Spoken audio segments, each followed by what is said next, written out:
2024年就要结束啊！提醒16岁到22岁观众朋友，若要未用文化币，就要紧把握时间，因为到年底这文化币就会过期，无法度搁用啊！若明年开始，文化部会扩大举办文化币年会，予13岁到19岁学生嘛会使领。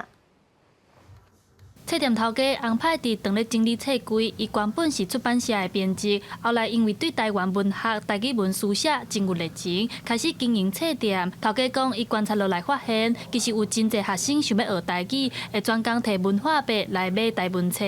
有诶，因若是有兴趣，因就是会买。像讲顺聪老师，就是陈顺聪诶台语好日子，嘛是真适合讲，就是讲推广着，即个少年家来到看到熟悉讲台语诶推送。文化部表示，2024年拢总有提供150万个16岁至22岁少年家通使用文化币，目前已经有126万多人去领文化币。根据统计，伫咧结文产业的消费超过13亿，其中少年家使用文化币上侪的所在，第一名是册店买册，占48%；第二是去看表演，也是美食刀拖等等，占10%；第三是去看展览、做手工艺品，占17%。我领了文化币，然后我去成品买了大概3、4本书吧，就是刚好可以去看最近有什么书我想要读的。买了一些小的那种嘎吉碟啊，很可爱，然后去送给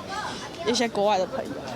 文化部嘛提起符合资格少年朋友，2024年文化币使用期限，干那到年底12月31日。另外，伫明年开始，除了会继续发1200点的文化币，予16岁至22岁少年朋友使用。文化部嘛会推出试办，扩大补助资格，予13岁至15岁高中生有600点的文化币通用。希望予少年囡仔对高中开始就开始支持台湾创作，亲近结文。记者戴阿双、柯敏哲台北报道。